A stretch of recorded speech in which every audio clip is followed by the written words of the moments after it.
Good morning students. बेटा आज हम आपकी नेक्स्ट एक्सरसाइज 13.3 स्टार्ट करने जा रहे हैं, जिसमें आपको प्रॉब्लम्स आएंगी conversion of solid from one shape to another shape.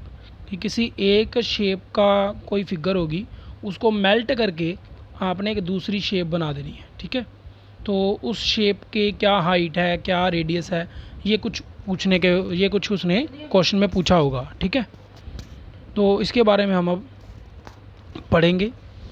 आपको फर्स्ट क्वेश्चन आ रहा है, that is in your exercise 13.3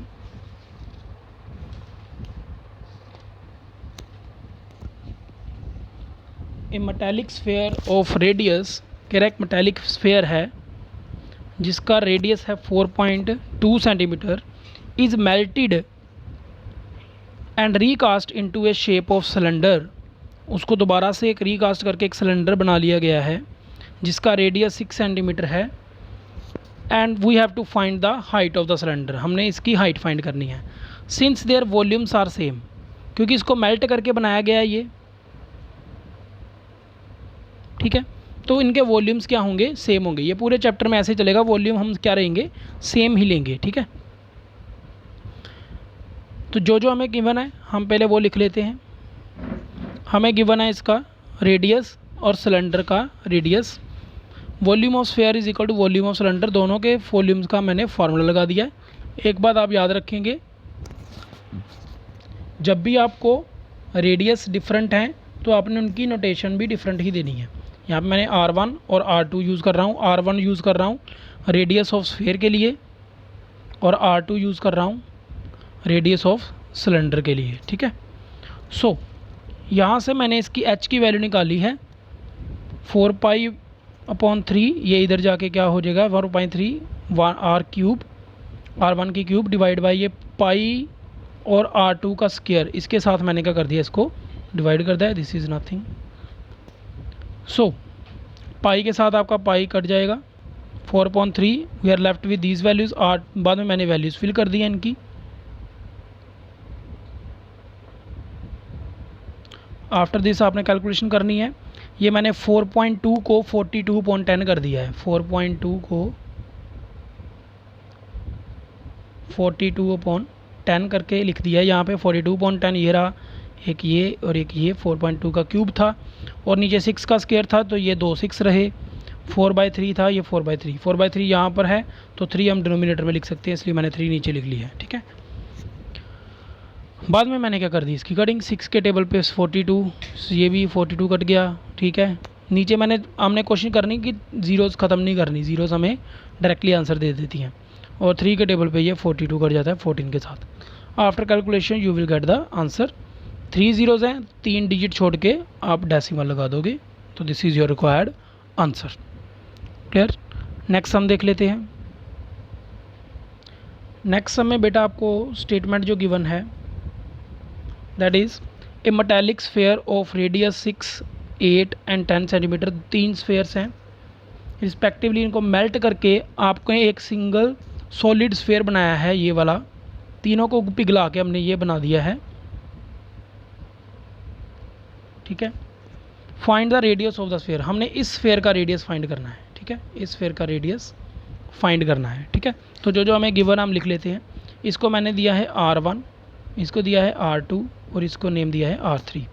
तो 3 रेडियस आ गए। जो मैंने रिजल्टेंट रेडियस फाइंड करना है स्फेयर का, उसको मैंने कैपिटल R दे दिया नाम। ठीक है, लास्ट में हमने इनके फार्मूलाज लगाएंगे। सो एज आई सेड, इनका वॉल्यूम ऑफ स्फेयर 1 2 3, तीनों स्फेयर का वॉल्यूम किसके को आएगा, volume of the resultant sphere के। तो तीनों के वॉल्यूम के स्फेयर के फाइल में लगाए with R1 R2 R3। 4/3 common आ रहा है तो कॉमन निकाल लिया। R1 का cube, R2 cube, R3 cube. 4/3 के साथ कट, पाई के साथ कट, R कैपिटल का क्यूब, इन तीनों का क्यूब के इक्वल। तीनों को सॉल्व करेंगे इतना आ जाएगा। इसकी फैक्टराइजेशन की, then you will get this here 12 का क्यूब। तो 12 के क्यूब के साथ, क्योंकि ये R³ था तो क्यूब उधर जाके क्या हो जाता है, क्यूब रूट। इसको हम इससे भी लिख देते हैं। और 1728 की पावर 1/3 भी लिख सकते हैं, ठीक है, दोनों सेम ही है। तो पावर 3 हो गई, 3 के साथ 3 कट गई, आंसर हमारे पास कितना आया, आर की value 12। This is the required radius of the solid. Next दे लेते हैं आपका sum number third. Sum number third में बेटा क्वेश्चन है आपको, दैट इज, ध्यान से सुनिएगा, अपनी बुक्स देख लो आप, 13.3 का third sum. A 20 metre deep well, एक वेल है, कुआं है जो 20 मीटर गहरा है, विद डायमीटर 7 सेंटीमीटर, उसका रेट डायमीटर जो है वो 7 है। Is dug and the earth from the digging is evenly spread. Dug means उनको खोदा गया है, मिट्टी बाहर जो निकली है उससे, कि अर्थ, मिट्टी को उसने अर्थ बोला है, जो मिट्टी बाहर निकली है उसको इवनली स्प्रेड करके ज़मीन पर, और एक क्यूबॉइड शेप ऐसी बना दी है उसने, ठीक है, इस तरह की क्यूबॉइड शेप बना दी है। प्लेटफॉर्म बोल दिया उसको, उसने उसकी लेंथ और ब्रेथ दे दी हुई है 14 एंड 22, कहता है उसकी हाइट फाइंड करो। क्लियर। तो एज वी नो इसका वॉल्यूम और इसका वॉल्यूम दोनों के दोनों क्या होंगे, इक्वल होंगे, ठीक है। तो हमने दोनों के वॉल्यूम निकाल के वहाँ से उसकी हाइट को फाइंड कर देते हैं। जो जो गिवन हम लिख देते हैं। Height of the cylinder given है, रेडियस ऑफ सिलेंडर क्योंकि डायमीटर 7 था तो रेडियस 7/2 हो गया, length of the platform 22, breadth 14 और हाइट h हमने फाइंड करनी है, ठीक है। देन हमने लगाया अपना formula, volume of well volume of platform के इक्वल वॉल्यूम ऑफ वेल में आपका सिलेंडर का फार्मूला लगेगा वॉल्यूम का, πr² h, इसको कैपिटल H लिया है क्योंकि ये h डिफरेंट है, हाइट ऑफ द सिलेंडर है, और यहाँ पे h आपका हाइट ऑफ द प्लेटफॉर्म है, ठीक है। तो बाद में आपने इनकी वैल्यूज़ फिल कर दी है, r² r/2, r² 7/2 7/2, h आपका 20 था, ये कटिंग हो गई 7 के साथ, ये 2 इधर 11 के साथ कट गया, ये वाला 2 इधर 20 के साथ कट गया, एट द लास्ट आपको मिला यहाँ पे 11 बच गया, 7 बच गया और 10 बच गया, 11 7 10, और ये 14 और 22 मैंने इधर जाके क्या कर दिए, डिवाइड कर दिए। बाद में इसकी कटिंग कर दी आपने, 11 के साथ इसकी कटिंग कर दी, 5 के साथ, ये 2 के टेबल के साथ 11 आ गया और ये 5 आ गया, 7 के टेबल के साथ ये कट गया, 2 आ गया, ये 11 के साथ 11 कट गया, आपके पास बचा 5/2, that is equal to 2.5 height of the embankment. Next देख लेते हैं, फोर्थ सम है आपका पास। Fourth sum, it is the very important sum, बाद में ये it is very important sum, बड़े ध्यान से समझना। सिमिलरली आपके थर्ड सम के साथ मिलता जुलता ही है, बस इसमें थोड़ा सा क्या हुआ है, कह रहा है ये कुआं है, कुएं से मिट्टी बाहर निकाली है ये सारी वाली, और इसके इर्द गिर्द एक बाउंड्री बना दी है,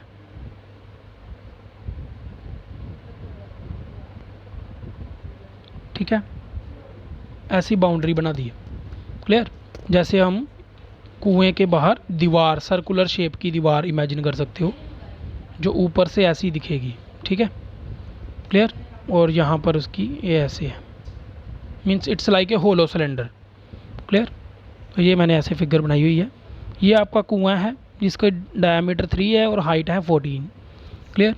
और उसके ऊपर उसने ये एम्बैंकमेंट बनाई हुई है ऊपर ये वाली, ठीक है, जो कि अंदर से खाली है, सिर्फ यहाँ पर मिट्टी लगी हुई है जहाँ जहाँ मैंने शेड किया है, अंदर से ये खाली है, ठीक है, ये वाला पोर्शन खाली है, ठीक है। This is the empty portion.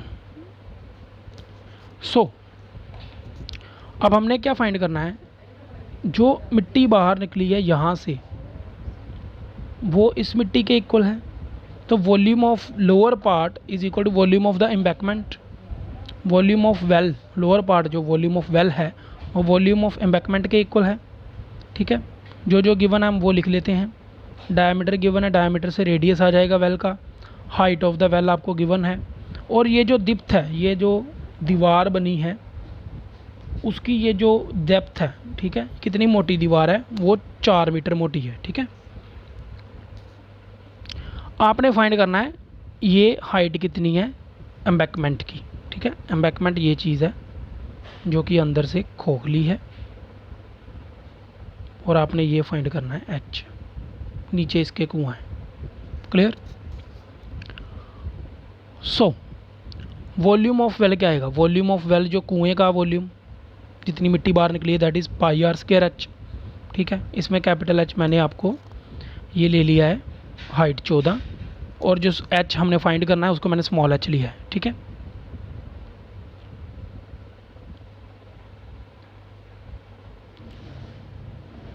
अब देखते हैं वॉल्यूम ऑफ वेल ये आ गया। वॉल्यूम ऑफ एम्बैकमेंट कैसे निकलेगा, बाहर वाले सारे वॉल्यूम में से, क्योंकि मैं पहले बोल रहा हूँ कि अंदर वाला वॉल्यूम क्या है, खाली है, तो सिर्फ यहाँ पर मिट्टी लगी हुई है, तो बाहर वाले सारे वॉल्यूम में से अंदर वाला वॉल्यूम क्या कर देंगे, माइनस कर देंगे। ठीक है, तो outer volume minus inner volume. Outer volume में हाइट आएगी एच स्मॉल एच, और इसमें भी हाइट स्मॉल एच, लेकिन रेडियस चेंज हो जाएगा, क्योंकि अंदर वाला रेडियस था कितना 3.5 3/10 सॉरी, अंदर वाला रेडियस था 3/2 और ये डेप्थ है 4, तो बाहर वाला टोटल रेडियस कितना हो जाएगा इन दोनों को ऐड करके। सो यहाँ पे मैंने कैपिटल आर ऐड कर दिया, 3.2 प्लस 4, 3.2 1.5 हो गया, 4 ऐड करेंगे तो कैपिटल आर मेरे को मिला 5.5। ठीक है, वो कैपिटल आर की वैल्यू हमने यहाँ पे फिल कर दी। ये आउटर वॉल्यूम के टाइम पे, इनर वॉल्यूम आर ही रहेगा जो आपका था। यहाँ से मैंने पाई एच कॉमन निकाल दिया, आर स्क्वायर कैपिटल का माइनस स्मॉल आर स्क्वायर बच गया अंदर, ए स्क्वायर माइनस बी स्क्वायर की प्रॉपर्टी लगाई, ए माइनस बी ए प्लस बी, इनको सॉल्व किया, माइनस किया तो ये 4 आ गया, प्लस करेंगे तो ये 7 आ जाएगा। यहाँ पे इनका सॉल्व कर रहे हैं वैल्यूज़ हम, सारी वैल्यू सॉल्व करके हमारे पास ये बच रहा है 9.2 इंटू 7। यहाँ पे एच है तो मैंने सिर्फ एच निकालना है, ये दोनों चीज़ें मैं नीचे भेज दूंगा इसके यहाँ पे। ठीक है, तो यहाँ पे आ जाएगा 9.2 इंटू 7, और 7/7 इंटू 4 यहाँ पे मल्टीप्लाई था, तो उधर जाके क्या हो गया, डिवाइड हो गया। 7 के साथ 7 कट गया, आपके पास बचा 9/8। 9/8 की अगर आप डिवाइड करोगे पॉइंट्स में तो you will get 1.125 metre height of the embankment. It is a very important sum for CBSE point of view also, so you have to practice this sum more time, very important sum. Clear everyone? Have a nice day. Thank you. Tomorrow we will start over further 5 to 8 sums. Take care everyone.